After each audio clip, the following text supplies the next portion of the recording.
Tusamba. Ensambu zange mfumu wetu Yesu Kristo, yozola kwangitata nzambi wase, yo ntwadi ongitata mwanda wa velela, bika wakwa masikinanga munaita tuka kwa yelemvu. Se ye mwani tata mwanda wa velela. Amen.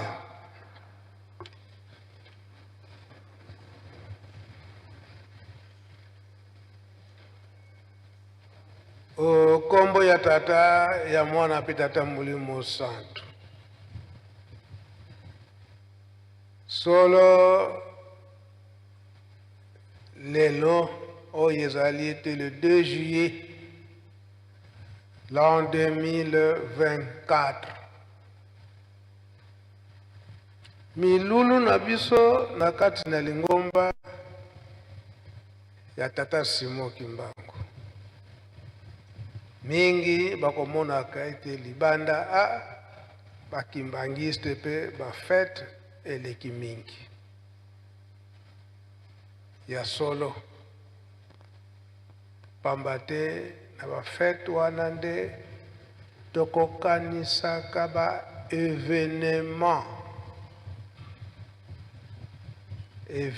nini ezalaki oyo eyekosangisa biso. Tolandi matei na biso banda na nzembo mabondeli pe oyo tata Nzambe abongisi na tata pasteur auti kote ya biso na mokolo na lelo oyo ezali ete le 2 juillet. Kokanisa ndanga tata Molimo Santo azali kosala biso rappel na mai malekaka na kulumbimbi mama Kimpavita. Likambo wana bango nyonso misato ya bule papa Kisolokele, papa Dialunga na pe papa Diangenda Kontima. Na 5 mois basalaka biso rappel po solo mama Kimpavita ayebanaki na mokili mobimba na bamindele bayebaki pamba te bamindele nde baye kokolonize biso. Ye mama Kimpavita bango baye kokompare ye na mama moko oyo azalaki na France, Jeanne d'Arc. Bango ba français bayebaki bayebi likambo nini oyo mama wana asalaki na France. Toujours na bitumba a etumba nini koluka babotola vérité to bukoko ya tribu moko.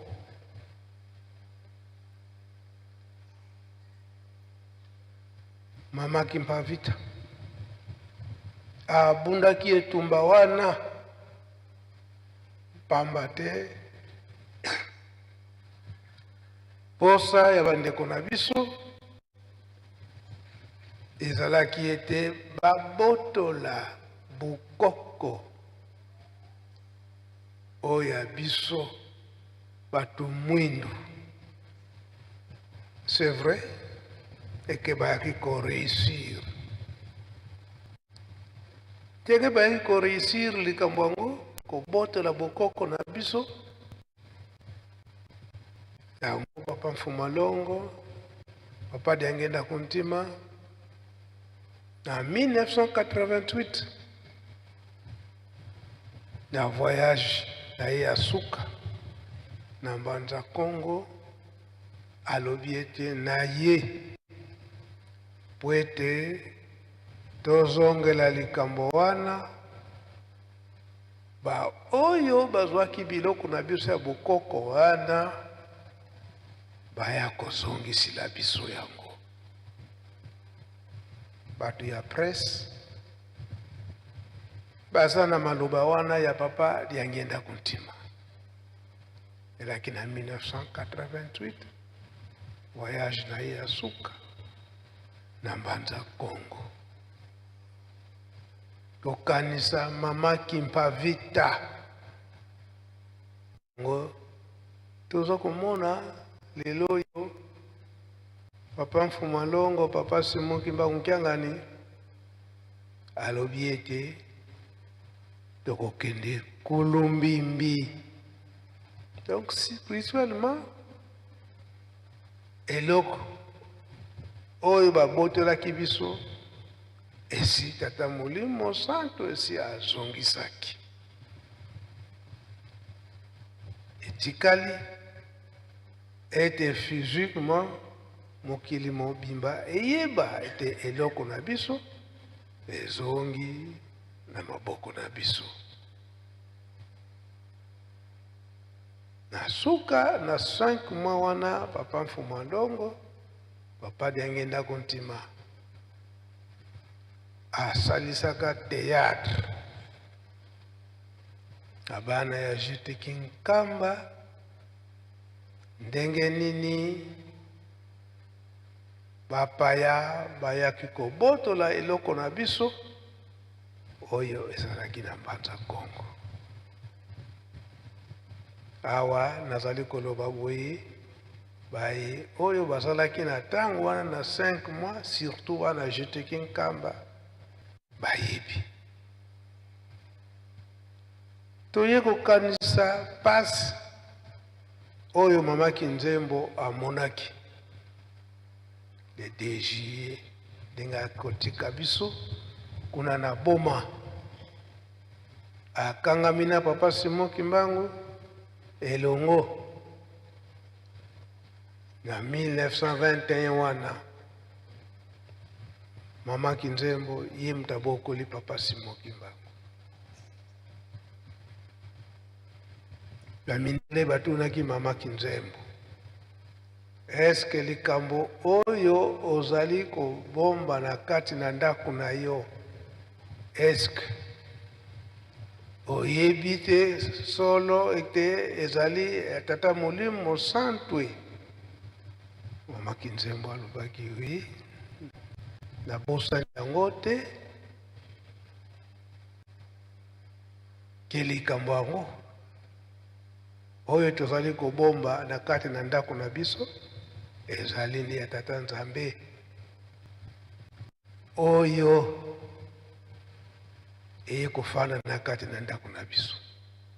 Kasi yebaka ete awo ndimi boye okokangama. Mama Kinzembo andimaki na ndenge kangamaki 1921 ti 1929 musala na ye ya mama Kinzembo ezalaki ete ya kozongisa milimo ya batu oyo babandaki kosala bango trafic.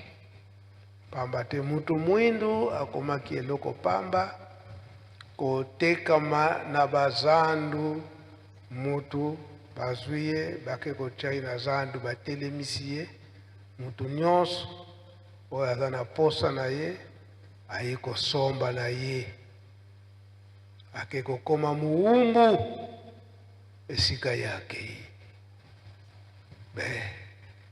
Tata Molimo Santo papa Simon Kimbangu apekisaki eloko wana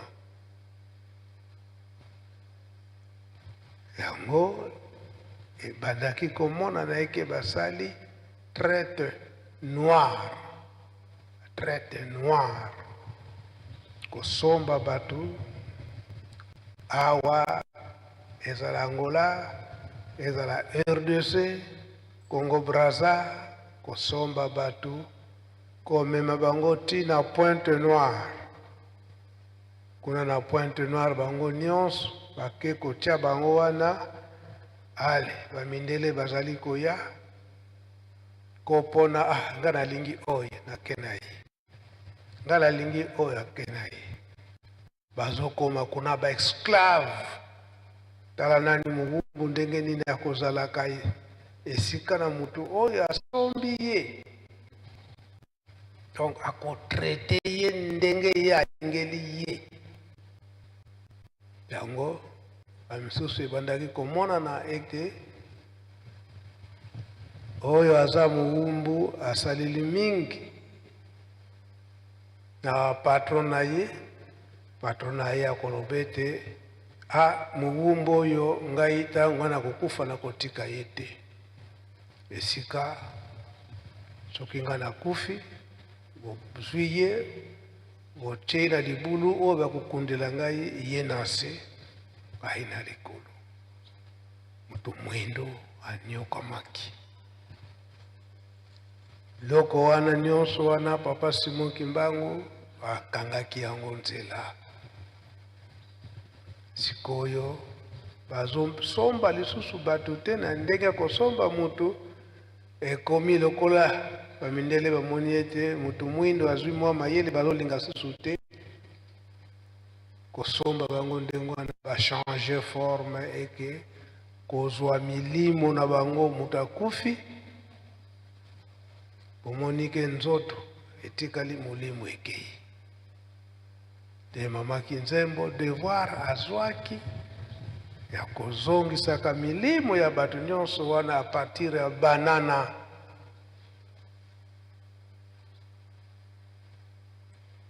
sika bamindele baye koyebaki musala wana mama Kinzembo azosala yango po ntango wana ezalaki soki amoni milimo nyonso wana molimo eza kosala mama Kinzembo donc mpeve ebandaki kosala ye ola français bango moko bamindele balobaki ke elle est en train de tomber en transe bayebaki na bango mama Kinzembo azokwea na mpeve mais bakalifie ye ke azwami na maladi ya motu azwami folie donc faut batinda ye na Lazare po ete azwa traitement ya bato ya maboma dose bazokopesa ya mama Kinzembo ya makasi nyonso wana mpona koepuize ye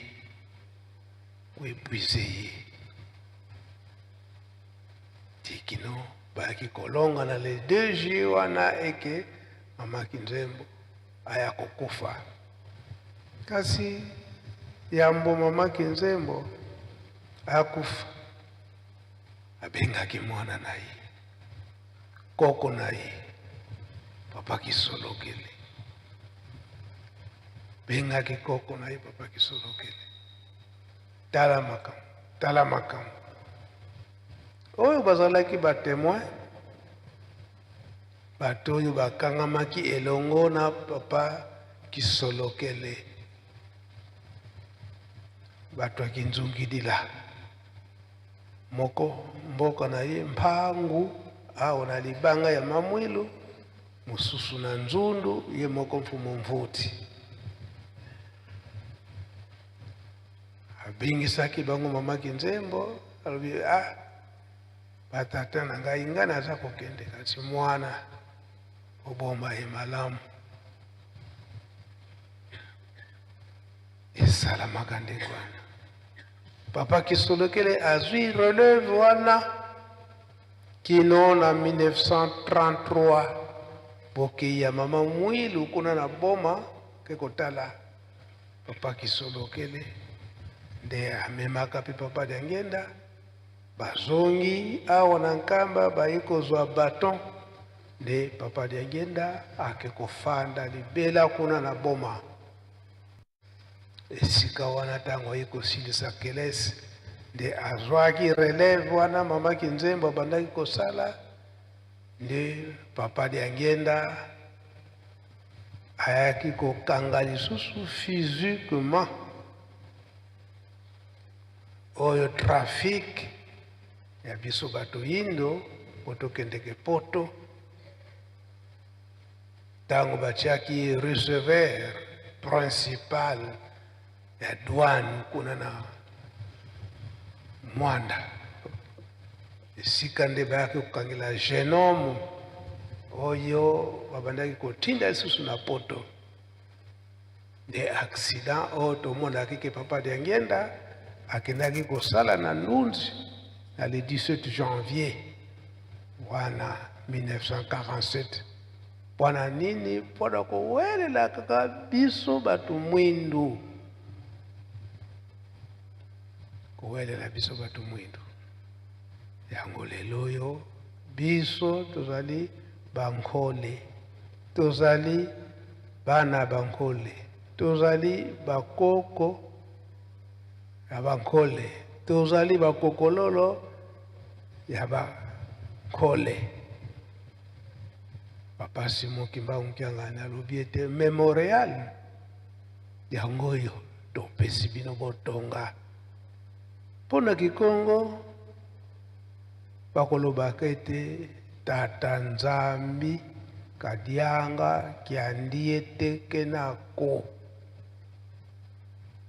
Tata Nzambe akobosanaka te mutu oyo ayoki pasi na kombo ya ye Tata Nzambe. Tata Nzambe akobosanaka jamais mutu oyo ayoki pasi na kombo na ye. Kobosana te koloba ete récompense ezali. Récompense ezali. Ezali récompense ya matériel te oyo ezali ya mokili me mapamboli na mapamboli nde sika wana okozwa manso oza nango posa kasi mobeko moko bomba mibeko likambo moko kaka bomba mibeko na tango wana obombi mibeko na yo nde ozwi récompense ya malamu spirituel oyo Tata Nzambe abongisila ezala yo moko ezala na bana ezala na bakoko kaka likambo moko bomba mibeko yango nde Papa Simon Kimbangu Nkiangani alobi ete toyeba tozongela bukoko ya Tata Simon Kimbangu.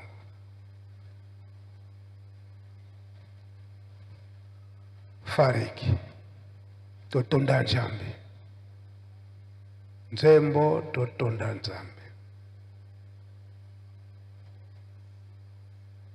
tozali bana na mapamboli Tata Simon Kimbangu akoki kobosana jamais na ba oyo bayoki pasi na nzela na ye malgré tozali kobunga mingi na mipepe oyo ezali ya mokili oyo ezali ya mokili kasi nzoka nde tozali na elembo oyo Tata Simon Kimbangu atya na biso koloba ete ata ndenge nini akoki kobosana biso te. Fariki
Merci Fariki, merci Faki. Zembo na suka elobi boye. To batela mibeko po esengo esi ebelemi. Donc, koloba ete nanto komi na esengo wana te, me ekomi pene. Yango batieli biso mibeko. Tokanisa, totala. Moïse, poete bakota, na mboka elaka, bapesi bango mibeko. Bokokota na mboka elaka wana, mibeko ya ngoyo oyo bokofandela na mboka elaka. Biso pe, lelo yo tata Molimo Santo, Papa Simon Kimbangu Kiangani, alobi ete titi ya koko soki emonani ekomi elobi ete zandu ekomi pene. Kasi potokoma na zandu wana ya kosepela atieli biso mibeko. Atieli biso mibeko tokofandela kuna.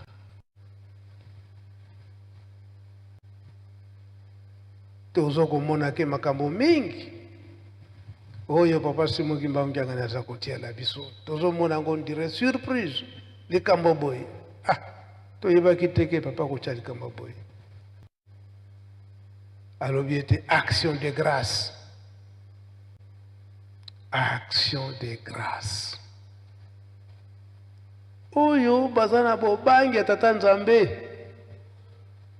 Azali ne concerné te kasi tango na conscience na ye sosoli ke oyo lisumu nga nasalaki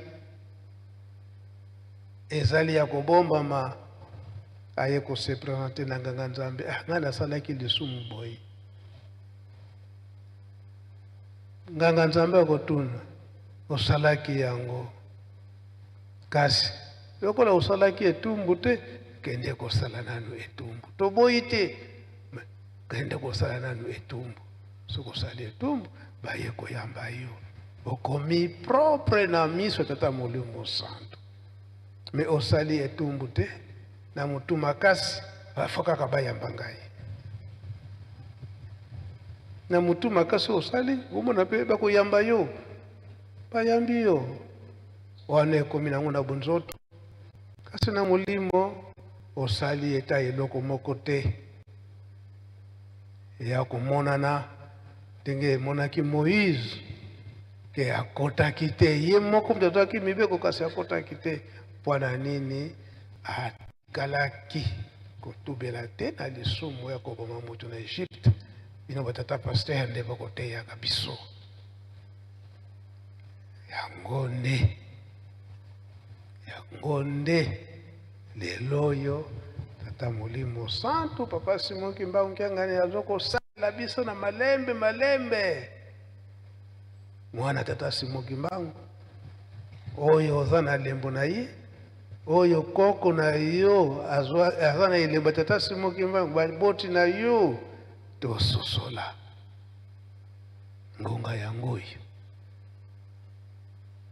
Pe pwana kokoma mboka ya bule, mboka elaka, totonga yango. Biso moko totongi yango, tozali kotonga yango.